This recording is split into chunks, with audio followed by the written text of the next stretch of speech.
할렐루야. 예수 그리스도 이름으로 하나님 말씀 증거하겠습니다. 우리 다 같이 하나님 말씀 사도행전 13장 1절에서 3절까지 말씀을 다 같이 찾겠습니다.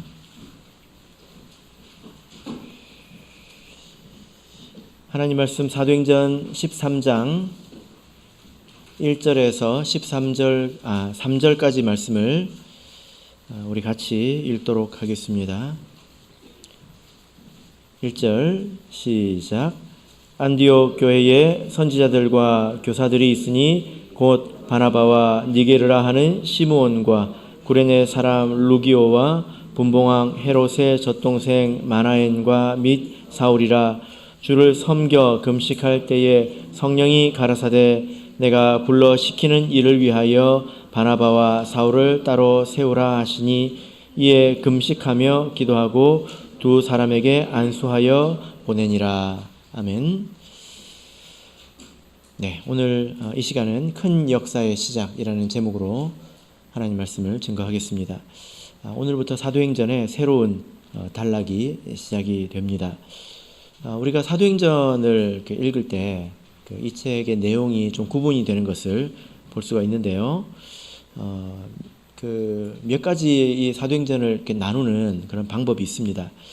첫 번째는 예수님께서 말씀하신 대로 예루살렘과 유대와 사마리아와 그리고 땅끝 이런 지리를 중심으로 해서 나누기도 합니다.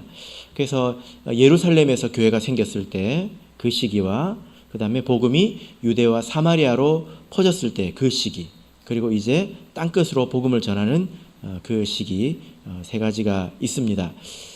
이 각 시기가 끝날 때마다 특징적인 표현이 있는데요. 하나님의 말씀이 흥왕했다, 또 왕성했다, 그런 표현입니다. 한번 찾아볼까요? 사도행전 6장 7절입니다. 사도행전 6장 7절 읽어보겠습니다. 시작. 하나님의 말씀이 점점 왕성하여 예루살렘에 있는 제자의 수가 더 심히 많아지고 허다한 제사장의 무리도 이 도에 복종하니라. 자, 여기 보니까 하나님의 말씀이 점점 왕성했다 이렇게 말씀하고 있지 않습니까? 이 뒤로 스데반이 나오게 됩니다. 그리고 스데반이 설교를 하게 되고 또 이제 순교를 하죠. 또 그것으로 인해서 핍박이 일어나서 이제 사마리아의 교회가 세워지게 됩니다. 이어서 이제 사마리아 교회, 이 사마리아 유대 시대도 이제 마치게 되는데요. 사도행전 12장 24절입니다. 사도행전 12장 24절 읽겠습니다. 시작. 하나님의 말씀은 흥왕하여 더하더라. 여기도 같은 표현이 있죠. 아까는 왕성이라고 되어 있지만 지금은 흥왕이라고 되어 있습니다. 그러나 원문은 이제 동일합니다. 말씀을 잘 배우셨다면 그 전후로 이제 시기가 달라진다는 것을 이제 기억하실 것입니다. 그런데 이 13장부터 세계 선교 여행이 시작이 되는데 이 선교의 때가 계속 가는 것은 아닙니다. 19장을 보겠습니다. 19장 20절을 보겠습니다.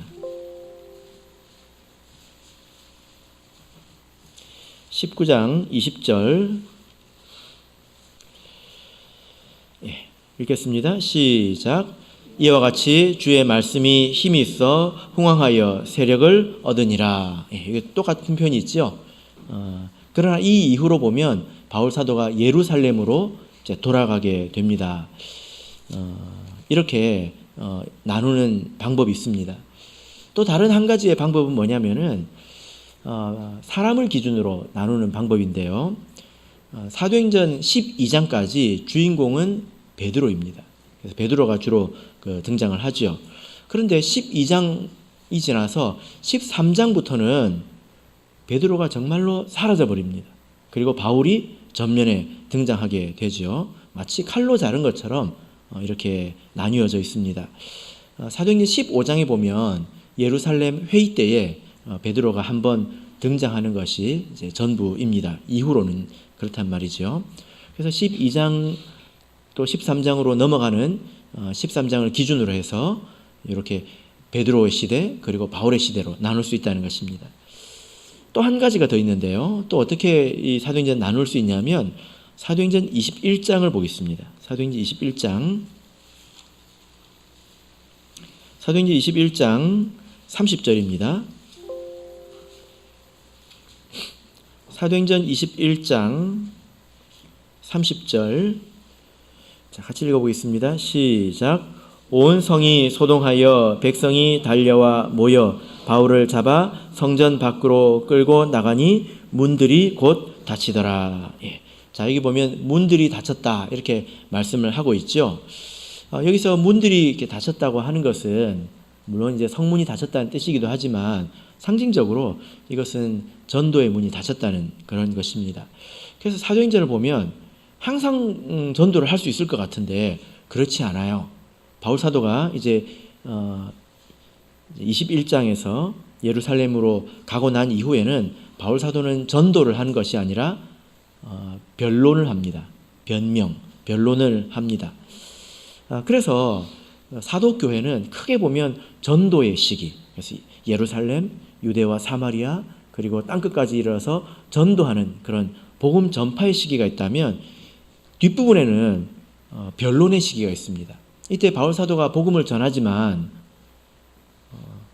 구원받는 사람이 나타나지 않습니다. 그래서 사도행전을 보면 이렇게 나눌 수 있다는 거죠. 이렇게 이것은 우리 계시록에도 보면 우리 말세 교회의 역사와 같습니다.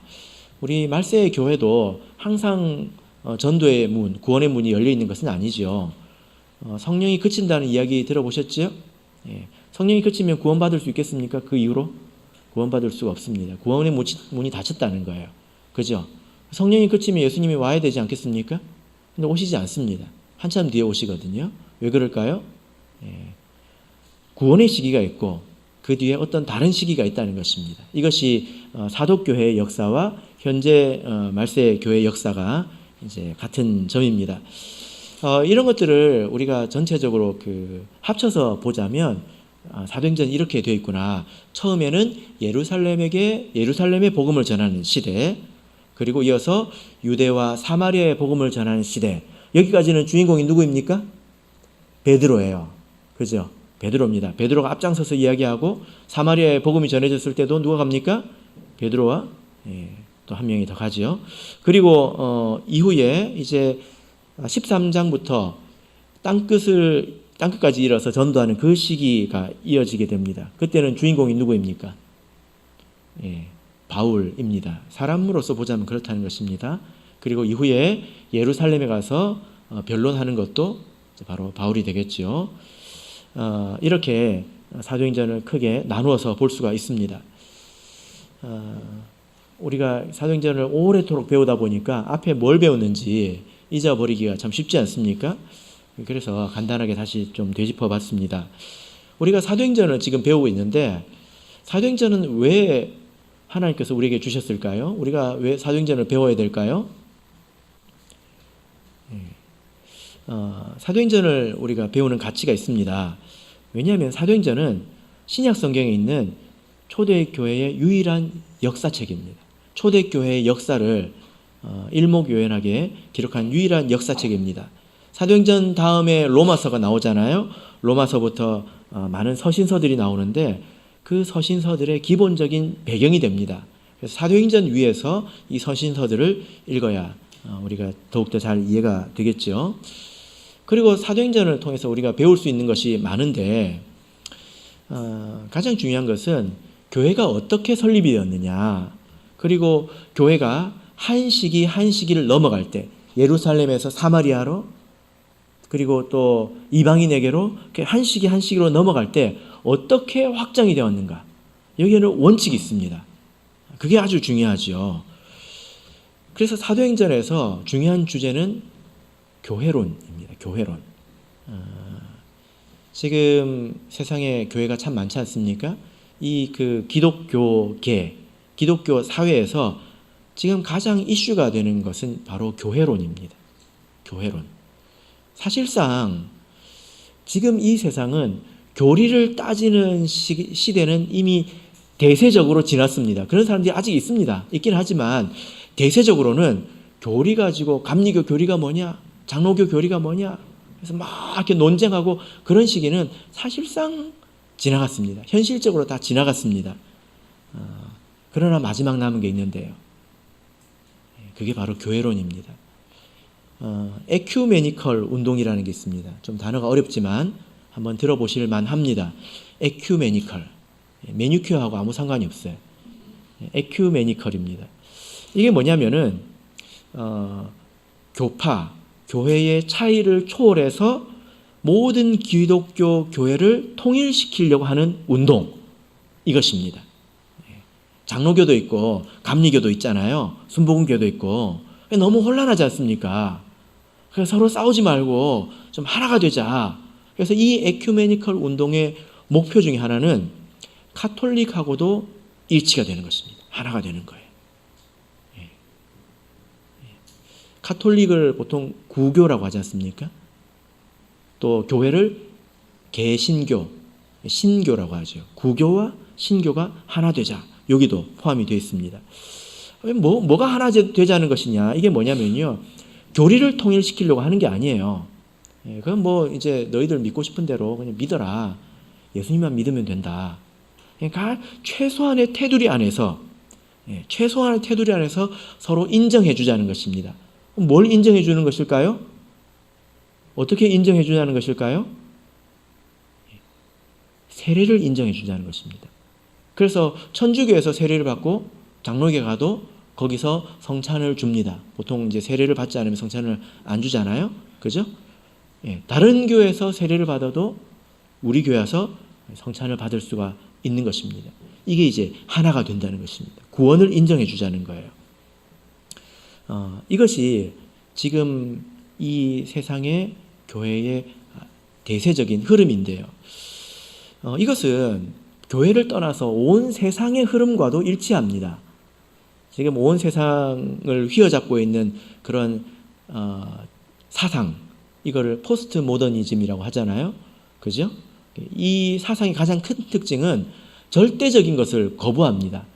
절대적인 것을 거부하고 상대적인 것, 그냥 네가 좋으면 그게 좋은 거다. 내가 좋으면 그게 정답이다. 서로 정답이 달라도 괜찮다. 이게 상대주의예요. 따지는 거 싫어합니다. 세상적으로. 이런 세상적인 흐름과 교회 내에 있는 흐름이 지금 일치하지 않습니까? 그래서 마지막에 가장 우리가 혼란을 겪을 수 있는 문제가 바로 이 교회론의 문제입니다. 그래서 사도행전을 보면 교회가 한 시기 한 시기를 넘어갈 때 아주 어렵게 넘어가는데요. 그때마다 붙잡고 있는 그런 원칙이 있습니다. 그것을 우리가 꼭 배우고 놓치지를 말아야 합니다. 사람이 병에 걸려서 죽을 때 한번 생각해 보세요. 우리 몸에 사지가 있고 오장육부가 있지 않습니까? 이게 다 병이 들려서 죽는 거 아니에요. 그죠? 전부 멀쩡한데 하나가 이제 문제가 생겨서 사람이 죽기도 하지 않습니까? 우리 신앙도 마찬가지입니다. 내가 모든 것이 다 멀쩡한 것 같아도요. 하나가 문제가 생겨서 사람은 영적으로 죽을 수도 있습니다. 우리가 특별히 이 부분에서 조심해야 합니다. 자, 그래서 우리가 이제 이런 목표를 가지고 물론 사도행전에 많은 또 교훈이 있지만 이런 목표를 가지고 사도행전을 계속 읽어 나오고 있습니다. 그래서 지금 우리가 어디까지 이르렀습니까? 네, 이제 13장에 이르렀습니다. 사도행전 13장에 있습니다. 이르렀습니다. 예루살렘 또 유대와 사마리아의 시대가 종결이 되고 또 베드로의 시대도 종결이 되었습니다. 물론 베드로는 이후에 계속 활동을 합니다만 사도행전은 기록이 안 됐다는 거예요. 이제 바울 사도를 중심으로 세 차례의 선교 여행이 시작이 됩니다. 바울의 세계 선교 여행 혹은 전도 여행, 1차, 2차, 3차 이런 이야기는 다 한 번씩 들어보셨죠? 그래서 13장부터 19장까지 계속됩니다. 이 일을 위해서 하나님께서 바울이라고 하는 일꾼을 예비하셨고 그리고 안디옥이라는 교회를 예비하셨습니다. 이것이 그냥 된 일은 아니죠. 하나님께서 뜻하셨고 그리고 거기에 헌신한 사람들이 또 있었습니다. 바울의 구원을 위해서 아나니아라고 하는 사람이 하나님의 쓰임을 받았죠. 그죠? 그리고 이제 안디옥 교회가 예비되기 위해서 흩어진 자들, 그리고 바나바, 또 바울, 이런 사람들이 헌신했습니다. 자, 11장 26절을 다시 한번 보겠습니다. 하나님의 인도하심과 하나님의 손에 크신 도움과 성도들의 희생과 또 기도로 인해서 일구어진 결과가 무엇입니까? 사도행전 11장 26절 읽겠습니다. 시작. 만남에 안디옥에 데리고 와서 둘이 교회에 1년간 모여 있어 큰 무리를 가르쳤고 제자들이 안디옥에서 비로소 그리스도인이라 일컬음을 받게 되었더라. 이 두 사람이 단지 1년을 가르쳤습니다. 1년. 이것에 대해서도 우리가 생각해 볼 필요가 있겠지요. 1년. 그때 교회가 그리스도인이라고 하는 일반 명사를 만들어낼 만큼 교회가 힘이 생겼다는 것입니다. 힘 있는 교회가 되었다는 것입니다. 자, 이제 1절로 다시 돌아와서 1절을 읽어보겠습니다. 사도행전 13장 1절 읽겠습니다. 시작. 안디옥 교회에 선지자들과 교사들이 있으니 곧 바나바와 니게르라 하는 시므온과 구레네 사람 루기오와 분봉왕 헤롯의 젖동생 마나엔과 및 사울이라. 안디옥 교회에 선지자들과 교사들이 있었다, 이렇게 말씀을 하고 있습니다. 이 사람들은 총 몇 명이죠? 1절에서 기록된 사람이 몇 명인가요? 한번 세봅시다. 첫 번째는 바나바, 두 번째는 니게르라 하는 시므온, 세 번째는 구레네 사람 루기오, 네 번째는 분봉왕 헤롯의 젖동생 마나엔, 그리고 다섯 번째는 사울. 사울은 누굽니까? 바울이죠. 바울의 히브리식 이름입니다. 바나바는 잘 아시죠? 바나바는 계속 사도행전에 등장해왔던 그 바나바입니다. 두 번째가 누구입니까? 니게르라 하는 시므온입니다. 우리가 성경에 이제 기록된 이런 그 표현들을 통해서 그때 그 교회의 모습을 어땠는가 우리가 생각해보고 우리가 이렇게 배워야 되겠습니다.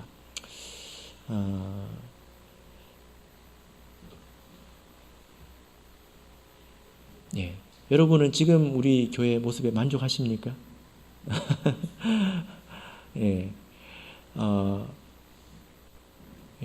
많이 좋아졌대요. 눈이 너무 낮으신 거 아닙니까? 기준이 너무 땅바닥에 계신 것 같습니다. 우리는 성경을 보고 이 모습을 보고 사모하는 마음을 가져야 합니다. 그죠? 우리 교회는 어떻게 이런 교회가 될 수 있을까? 그럼 성경에서 말씀하고 있는 게 도대체 어떤 모습일까? 우리가 쫓아가야 되는 게 무엇인가 하고 성경을 이렇게 쳐다봐야 돼요. 이렇게. 가까이 쳐다봐야 된단 말이에요. 배울 게 있습니다. 그러면 니게르라 하는 시몬, 니게르는 라틴어로 흑인. 그래서 속칭 그 흑인을 지금도 니그로라고 하지 않습니까? 어디 가서 이런 말 하지 마세요. 이게 비하하는 표현입니다. 근데 그때 당시에는 아니었던 것 같습니다. 그래서 이것은 흑인을 말합니다. 그래서 시몬은 흑인이었죠. 당시에 흑인은 대체적으로 어떤 사람들이었을까요? 우리가 좀 생각을 해보면 지금도 좀 대략 그런 면이 있지만 그때 흑인들은 대체적으로 노예가 이제 많았죠. 모릅니다. 많은 학자들은 이 니게르라는 시므온이 예수님의 십자가를 대신 지은 구레네 시몬일 것이다, 이렇게 추측을 하는데 그 근거는 이름이 같다는 거예요. 이름 같은 사람이 한둘입니까? 그런데 구레네도 아프리카이기 때문에 이 사람이 그 사람일 가능성이 완전히 없는 것은 아니죠. 그러나 확정할 수는 없습니다. 그 다음에 이제 세 번째는 구레네 사람 루기오입니다. 구레네 사람 루기오.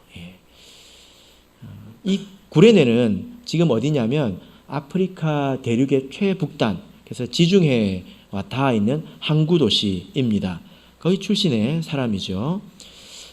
그 다음에 네 번째는 분봉왕 헤롯의 젖동생 마나엔입니다.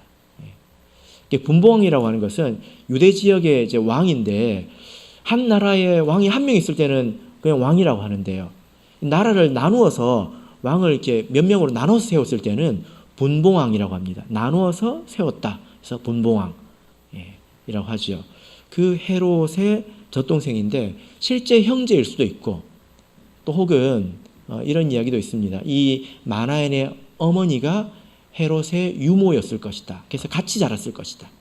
어쨌든 이 마나엔은 비교적 귀하게 자란 사람입니다. 왕과 함께 자랐고, 이렇게 왕과 함께 소개되고 있는 것을 보면 세상적으로 존귀한 신분을 가지고 있는 것으로 우리가 볼 수가 있겠죠. 그리고 마지막에 사울입니다. 사울이 왜 마지막에 기록됐을까요?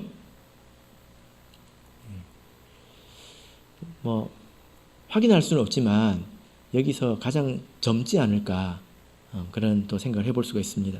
그러니까 지금 이 안디옥 교회라고 하는 이 지역을 여러분 머릿속에 한번 생각해 보십시오. 굉장히 다양하죠. 인종도 다양하고 계층도 다양합니다. 아주 다양합니다.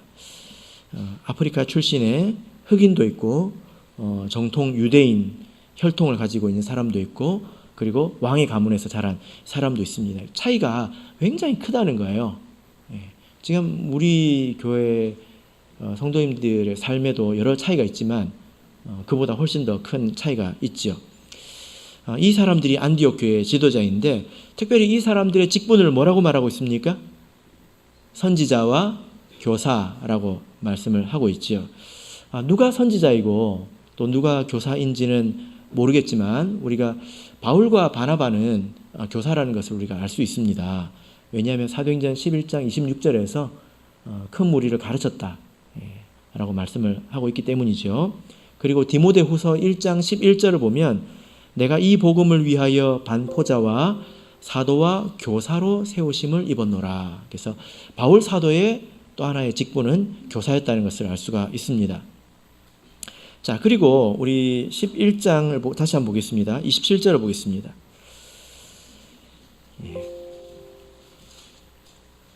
11장 27절 읽겠습니다. 시작. 그때에 선지자들이 예루살렘에서 안디옥에 이르니. 예루살렘에 선지자들이 세워졌는데 그 한 명의 이름이 뭐죠? 28절에 아가보죠. 아가보. 그래서 흉년을 예언하고 있습니다.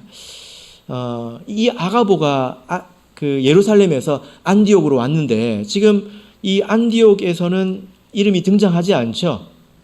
그죠? 13장 1절에는 아가보가 없지 않습니까? 그 사이에 다른 곳으로 갔다고 우리가 추측을 해볼 수가 있습니다. 나중에 사도행전에서 다시 한번 등장합니다. 이 아가보가 어디서 등장할까요? 바울 사도가 예루살렘으로 가려고 할 때 그때 아가보가 유대에서 내려와 가지고 바울 사도가 이렇게 붙잡힐 것이다 하고 이제 예언을 하는 그런 일이 있습니다. 사도행전 21장에 아가보가 다시 등장하는데요. 그때는 유대에서 나타난 것을 볼 수가 있었습니다. 그리고 사도교회는 선지자가 더 있었습니다. 15장 32절을 보겠습니다. 15장 32절.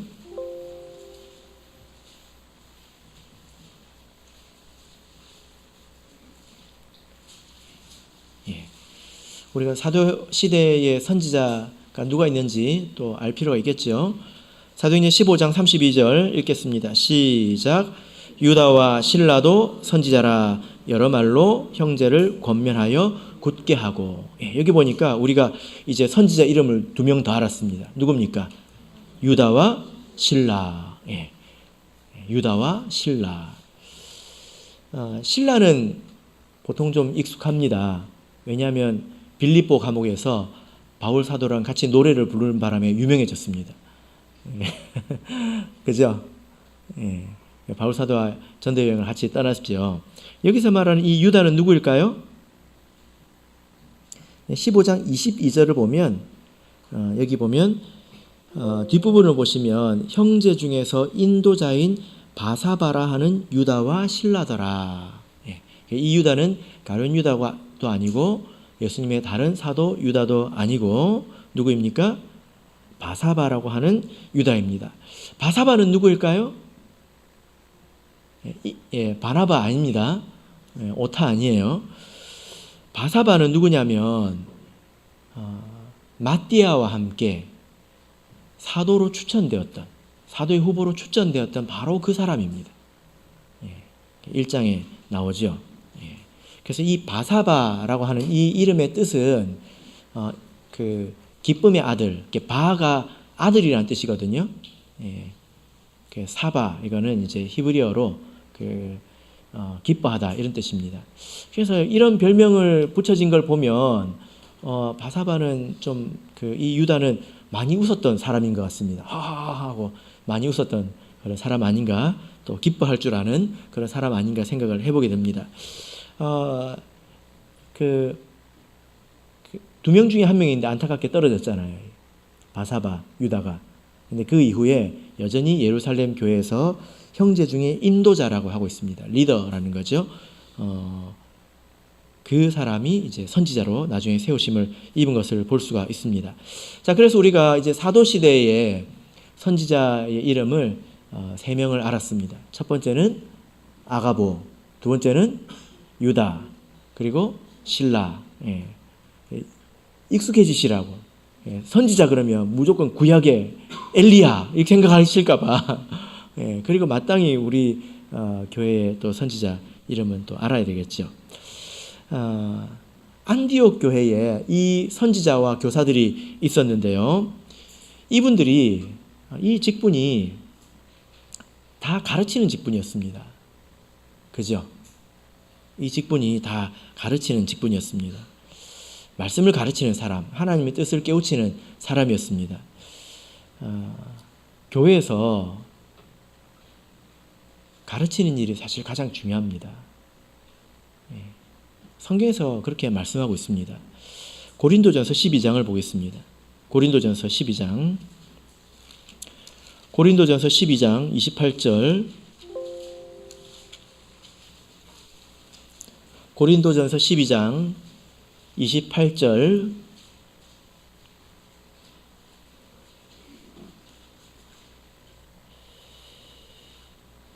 읽겠습니다. 시작. 하나님이 교회 중에 몇을 세우셨으니 첫째는 사도요, 둘째는 선지자요, 셋째는 교사요, 그 다음은 능력이요, 그 다음은 병 고치는 은사와 서로 돕는 것과 다스리는 것과 각종 방언을 하는 것이라. 자, 여기 보면 하나님께서 교회에 세우신 그런 직분을 말씀을 하고 있는데, 첫째는, 둘째는, 셋째는, 넷째는 없어요. 그 다음부터는 숫자가 안 나옵니다. 첫째, 둘째, 셋째를 말하고 있습니다. 이게 다 뭡니까? 다 가르치는 거예요. 말씀에 관한 것입니다. 그 다음부터는 번호가 없어요. 그죠? 왜냐하면 사실상 말씀이 전부이기 때문입니다. 우리가 말씀을 제대로 배우면 다른 것들은 사실상 다 부수적인 것들입니다. 다른 것들이 아무리 잘 된다 하더라도 말씀에 바로 서 있지 못하면 어떻게 됩니까? 미혹되겠죠? 그러면 통째로 넘어가게 되는 것입니다. 그래서 제 성경에서는 이렇게 가르치는 것을 아주 중요하게 생각합니다. 디모데전서 5장 17절을 보겠습니다. 디모데전서 5장 17절, 디모데전서 5장 17절,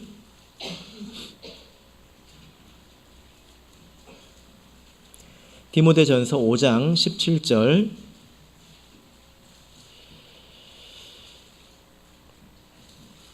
읽겠습니다. 시작.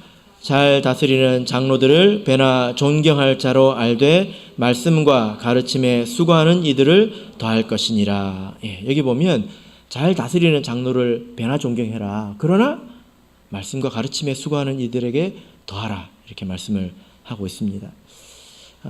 다른 사역들이, 다른 일들이 가볍다는 것은 아닙니다.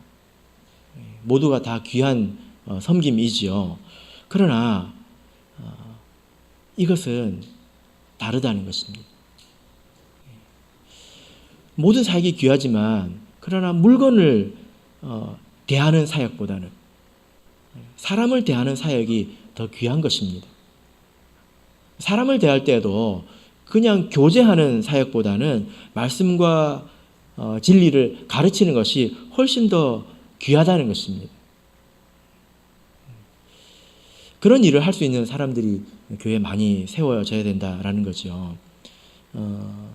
그래서 생활의 모범이 되고 또 성경의 지식이 있어야 합니다. 이 두 가지가 같이 있어야 되죠. 그죠? 그래서 하나님 믿는 것과 성경을 읽는 것과 내가 사는 것이 어떻게 연결이 되는지를 이제 알려줄 수 있어야 합니다. 그래서 그저 사람이 많아지는 게 교회 성장이 아닙니다. 사람이 100명 되고 200명 되고 이게 교회 성장이 아닙니다. 그리고 그런 식으로 잘 되지 않습니다. 기둥이 많아져야 되죠. 이런 일꾼이 많아지는 것이 실제적으로 힘이 커지는 것입니다. 그래서 제가 이제 그런 일을 부탁하기도 하고 또 일을 그런 방향으로 할 수 있도록 이렇게 유도를 하기도 합니다. 노력을 하죠. 그 중에 하나가 이제 오후에 신도 예배를 드리는 것인데 그 시간에 어쨌든 말씀을 같이 나눠야 되기 때문에 또 책임자들이 생기게 되죠. 그죠? 예, 그것 또한 하나의 훈련입니다. 그리고 우리 교회 아동부, 학생부들을 가르치는 또 교사들이 있지 않습니까? 예. 그래서 여러분들께서 교회를 정말 사랑하신다면 이걸 봐야 합니다. 미래에 지금 말씀과 삶으로 잘 자라고 있는가? 할아버지처럼 너그럽다고 해서 그게 좋은 게 아니에요. 그냥 할아버지는 그냥 오냐고 그냥 보면 즐겁잖아요. 아무 책임이 없잖아요. 여러분들은 할아버지가 아니에요. 할머니가 아니에요. 아이들 보면 그저 귀여워가지고 그냥 엉덩이 두드려주고 간식 사 먹으라고 돈 주고 물론 감사하죠. 그러나 지금 한번 둘러보십시오. 둘러보세요. 대학생이 몇 명 있습니까? 몇 명 있습니까? 잘 되고 있는 거 맞습니까? 사층부들 몇 명 있습니까? 보십시오. 잘 되고 있는 거 맞습니까?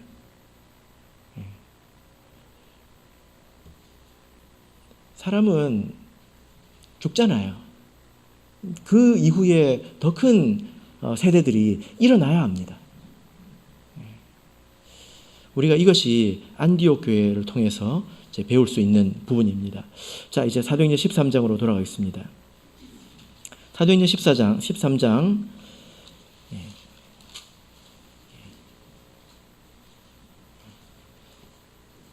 이제 저에게 무슨 말씀을 하실 때 제가 다 알아듣습니다. 무슨 말인지. 틀렸다는 게 아니에요. 저도 다 이제 무슨 말인지 다 알아듣습니다. 그런데 우리가 생각을 더 해보자는 거예요. 예, 여기서 멈출 수 있느냐. 그죠? 예. 자, 2절, 3절을 읽겠습니다. 사도행전 13장 2절, 3절 같이 읽겠습니다. 시작. 주를 섬겨 금식할 때에 성령이 가라사대 내가 불러시키는 일을 위하여 바나바와 사울을 따로 세우라 하시니 이에 금식하며 기도하고 두 사람에게 안수하여 보내니라. 예. 자, 모기가 지금 이제 이 큰 역사를 성령께서 시작을 하셨는데요. 교회는 그때 무엇을 하고 있었는가? 우리가 이것을 또한 보고 배워야 합니다. 예, 모기가 말씀을 듣고 싶은가 봅니다. 자, 여기 보면 그 교회가 무엇을 하고 있었습니까? 예, 주를 섬겨 금식할 때. 자, 그러니까 우리가 이제 금식을 해야 되겠죠. 예. 근데 어떻게 금식하고 있습니까? 주를 섬기며 금식하고 있습니다. 주를 섬기면서 금식할 때 성령께서 말씀하셨습니다. 섬김의 종류가 많죠. 지금 어떻게 섬기고 있다는 것일까? 무엇을 어떻게 했다는 것일까? 이 안디옥 교회의 모습이 너무 궁금해가지고 제가 좀 깊이 들여다봤습니다. 근데 여기서 섬기다는 이 표현이 우리나라 말로 보면 그냥 섬기다잖아요. 근데 원문을 보면 일반적인 섬김이 아니라 공적인 섬김을 말합니다. 공무를 말합니다. 그래서 이 단어가 구약의 제사장에 쓰인다면 제사 드리는 거예요. 뭐 많은 섬김이 있잖아요. 제사장이 제사장으로서 제사를 드릴 때 이 단어를 씁니다. 신약에서는 뭘까요? 예배 드리는 것입니다. 예배 드리는 것. 이게 가장 공적이지 않습니까? 그래서 여기서 섬기며 할 때 이 섬김은 예를 들자면 안식일에 예배 드리는 것. 사실 이것이 가장 기본적인 일이지 않습니까? 가장 기본적인 일인데 금식은 어때요? 가장 간절한 거지 않습니까? 사실 이 두 개가 만나기가 어렵습니다. 이 두 개가 만나기가 어려워요. 여러분, 제가 큰 일에는요, 마음을 합하기가 쉬워요. 금식하기도 쉽습니다. 예를 들어 우리가 다음 주에 헌당식 한다. 헌당식 한다. 그러면 우리 금식할 수 있어요. 그러면 사람들이 그럴만하다 하고 합칠 겁니다. 큰 일이니까. 근데 지금 이 일은 그런 일은 아니에요. 그죠? 그래서 그들이 섬기는 것도 귀하고 금식하는 것도 귀하지만, 그러나 이 말씀 속에서 드러나는 것들은 뭐냐면 가장 기본적인 것부터 그들이 귀하게 여기고 마음이 하나가 됐다는 것입니다. 가장 기본적인 것에서부터 하나가 됐다는 거예요. 가장 귀하게 여겨야 될 것, 가장 기본적인 것을 가장 귀하게 여기는 데서 마음이 모였다는 것입니다. 사실 예배가 가장 귀하지 않습니까? 그죠? 예. 지금 안디옥 교회는 모든 일꾼들의 출신이 다르고 배경이 다릅니다. 삶의 형편이 다릅니다. 어떤 사람은 넉넉할 수 있고 어떤 사람은 노예일 수도 있어요. 그럴 가능성이 아주 농후합니다. 예. 삶이 굉장히 차이가 난다는 거예요. 그런데 하나를 이루었습니다. 우리가 이 안디옥 교회를 통해서 배울 수 있는 것은 우리가 하나가 되어야 된다는 것입니다. 하나가. 교회는 단과 학원이 아닙니다. 단과 학원이 뭔지 아십니까? 어떤 학원에서 광고를 하지요. 여기 유명한 선생님 있습니다. 수학 선생님 있습니다. 와서 배우고 싶은 사람 배우세요. 하면 사람들이 막 오지 않습니까? 같은 목표로 오지요. 그런데 다른 사람에 대해서 관심이 있어요, 없어요? 없잖아요. 다 수학을 배우기 위해서 왔습니다. 너는 너고 나는 나지. 이게 서로 돌아보는 것이 없고 서로 관심이 없잖아요. 그죠? 신앙생활을 그렇게 하면 큰일 납니다. 안 됩니다. 교회는 단과학원이 아닙니다. 우리가 천국에 가려고 뭐 했잖아요? 교회는 천국 가는 학원. 그래서 천국만 가면 되지 내가 다른 사람하고 뭐 큰 상관이 있나? 그럴 수 있을까요? 그래서는 안 된다는 것입니다. 우리가 신앙생활을 할 때 어떻게든 우리가 하나가 되려고 해야 합니다. 쉬운 아주 기본적인 것에서도 하나가 될 수 있다면 하나 되는 힘이 아주 큰 것입니다. 예를 들면 우리 교회 어떤 성도님이 치명적인 병에 걸렸다면 우리가 하나 될 수 있을 거예요. 그런데 그거 가지고 박수 칠 수 있을까요? 그런 건 다 합니다. 어떤 데서 다 합니다. 그죠? 우리가 어떤 곳에서든지 하나가 되기 위해서 애써야 합니다. 우리가 성령 안에서 하나가 되어야 합니다. 먼저 가정에서부터 하나가 되어야 되겠지요. 성령 안에서 부부가 하나가 되어야 합니다. 근데 잘 그렇게 안 되기도 하죠. 그래서 대화를 많이 해야 합니다. 교회에서는 일꾼들이 하나가 되어야 합니다. 먼저 일꾼들이 하나가 되어야 합니다. 성령 안에서 하나가 된다면 어려운 일도 잘 할 수 있습니다. 하나님께서 계속 가르치시는 것이 이거거든요. 이스라엘 백성이 법궤를 메고 행진을 했습니다. 법궤를 4명이 맸거든요.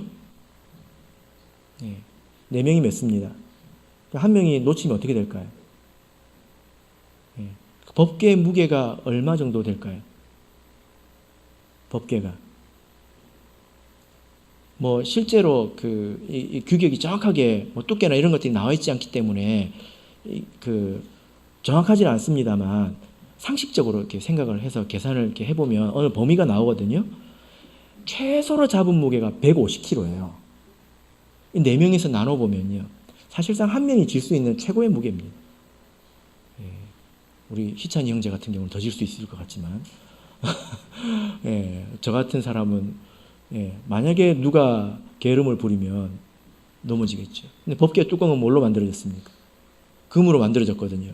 그러면 잘 휘어지잖아요. 법궤가 한번 넘어졌다고 생각해 보세요. 그럼 그 위에 있는 그 금으로 쳐서 만든 그게 어떻게 되겠습니까? 다 찌그러지겠죠. 그래서 빨리 가는 게 중요한 게 아니라 어떻게 하는 게 중요합니까? 한 마음이 되는 게 중요합니다. 하나님께서 이것을 가르치셨다는 거예요. 그래서 우리가 영적인 것, 기본적인 것, 여기서 우리가 하나가 될 수 있어야 합니다. 그것을 우리가 이 말씀을 통해서 배워야 되겠죠. 자, 우리 성령께서 그때 이제 섬기면서 금식할 때 어떻게 말씀하셨습니까? 여기 보면 내가 불러 시키는 일을 위하여 바나바와 사울을 따로 세우라 이렇게 말씀을 하셨죠. 근데 지금 여기서 해야 되는 일이 무슨 일인지 정확하게 말씀을 하지 않고 있죠. 그죠? 예. 그래서 교회는 이 정도 말만 듣고 어떻게 세계 선교 여행을 보낼 수 있었을까? 이것이 좀 미스테리합니다. 그런데 이제 그 원문을 보면 내가 불러 시키는 일을 위하여 라기보다는 내가 불러 시켰던 일을 위하여 이렇게 보는 게 좀 더 가까운 것 같아요. 영어 성경도 그렇게 되어 있습니다. 그러니까 내가 이미 시켰다는 것입니다. 내가 이미 불렀다는 거죠. 사실 하나님께서 바울을 처음에 다메섹에서 부르실 때 그 사람을 어디에 쓸지 하나님께서 이미 이제 말씀하시지 않았습니까? 사도행전 9장에 나와 있죠.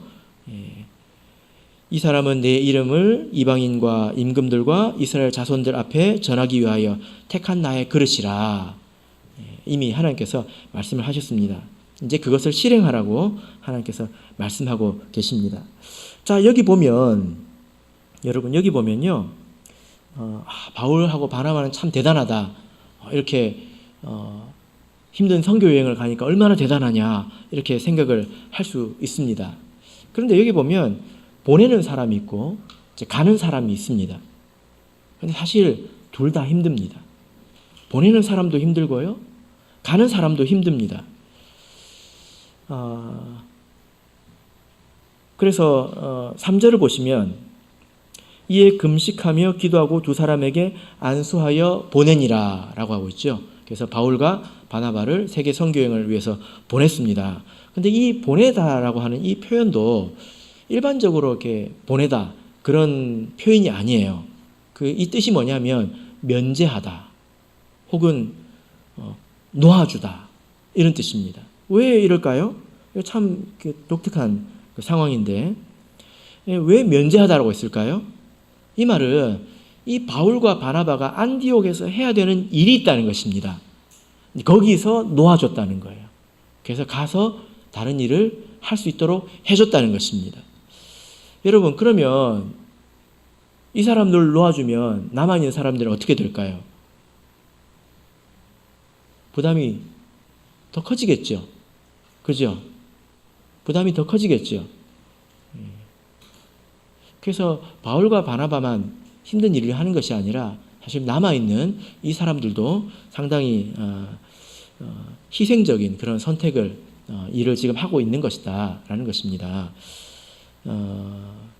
그래서 우리 이제 조금 전에 말씀드린 것처럼 교회에 가르치는 사람이 많아져야 합니다. 이번에 그 세계 그 연합총회 한국에서도 참석을 했는데요. 다녀오신 목사님의 표현을 이렇게 들어보니까 모기가 또 말씀을 들어놨습니다. 근데 그분이 이제 참석을 하시고 오셔가지고 뭐라고 말씀하셨냐면 보름간 너무 부끄러웠대요. 왜 그럴까요? 다른 나라는 다 다른 나라를 위해서 섬기고 일을 하고 있는데 한국만 거의 안 하고 있대요. 한국만. 세계에 많은 사역이 있습니다. 훨씬 더 어려운 데가 많이 있습니다. 그런데 한국만 거의 안 하고 있답니다. 왜 그럴까요? 뭐 여러 가지 이유가 있겠지만 이제 목회자 의존도가 높기 때문에 잘 보내지를 못하는 거죠. 부담을 가지는 거죠. 그러나 이제는 서로 짐을 나눠줄 수 있는 그런 때가 오지 않았는가 생각이 됩니다. 그리고 앞으로는 더욱더 그래야 합니다. 그래서 말씀의 일꾼을 많이 양성을 해야 합니다. 지금보다 훨씬 더 많이 양성을 해야 합니다. 곳곳에 말씀의 일꾼이 있어야 합니다. 그래서 주변을 보세요. 그래서 사람이 옛날보다 좀 많이 보인다 해서 이제 웃으면서 집에 갈 것이 아니라 누가 왔는가, 청년들이 왔는가 이걸 봐야 합니다. 그게 우리 교회의 미래이죠. 그죠? 서로 짐을 질 수 있는 그런 때가 이제는 와야 된다. 우리가 이 말씀을 통해서 생각을 해볼 수가 있습니다. 자, 마지막으로 이 본문을 통해서 우리가 조금 더 고찰해야 될 부분이 있습니다. 자, 지금 내가 불러시키는 이 일을 위하여 바나바와 사울을 따로 세우라 라는 이 말씀을 하나님께서 누구에게 하셨을까요? 지금 여기서 우리는 이제 교회라는 것에 대해서 생각해 볼 수가 있는데요. 이 말씀을 바나바와 바울에게 하지 않으셨습니다. 하나님께서 바나바와 바울에게 나타나셔가지고 너희들은 내가 생각하는 이 일을 위해서 너희들은 가거라 이렇게 하지 않으셨습니다. 그렇죠? 하나님께서 이 말씀을 교회에 하셨습니다. 바나바와 바울은 그 교회로 보자면 부모님 같은 입장에 있죠. 왜냐하면 그들을 가르쳐서 큰 무리로 일구었기 때문에. 그런데 바나바와 바울이 그 교회에서 안수를 받습니다. 왜 그렇습니까? 성도는 아무리 대단한 것처럼 보여도 성도는 교회의 일부분일 뿐입니다. 그 몸의 지체일 뿐이죠. 그죠? 그리고 하나님의 뜻이 분명히 이렇게 있다 하더라도 이것을 실행하는 것은 교회라는 것입니다. 여러분, 우리가 머릿속으로 밥 해야지 생각하면 밥이 됩니까? 그랬으면 좋겠지요. 예, 오늘은 뭘 먹을까 하면 뭐가 딱 왔으면 좋겠지요. 근데 그렇지 않습니다. 예수님과 우리 교회의 관계가 그렇죠. 예수님은 머리이고 교회는 몸입니다. 그래서 머릿속에서 아무리 생각이 있어도 교회가 움직이지 않으면 이 세상에서는 사실 아무것도 안 됩니다. 그래서 하나님께서 기억하십니까? 하나님께서 고넬료를 기억하시고 고넬료를 구원하겠다고 마음을 먹었어도 베드로를 설득하셔야 됐습니다. 그래서 교회를 설득하셔야 됐다는 거죠. 여기서도 하나님께서 교회에게 이야기하시는 것을 볼 수가 있습니다. 그래서 교회는 이 땅에서 하나님의 뜻을 구현하는 예수님의 몸입니다. 우리가 하나님을 사랑하고 우리 교회가 나가야 될 방향을 찾는다면 이 말씀 가운데서 우리가 답을 찾을 수 있을 것입니다. 지금 우리 눈에 보이는 어떤 것 가지고 우리가 기뻐하고 슬퍼할 것이 아니라 우리 교회가 영적으로 내면적으로 얼마나 이것에 닮아가는가 우리가 이것을 본다면 하나님께서 행하실 그 일에 합당하게 쓰일 수 있을 것입니다. 바라옵기는 저와 여러분이 그런 교회를 일궈가는데 헌신하게 되기를 예수 그리스도 이름으로 축복합니다. 우리 다 같이 찬송하겠습니다.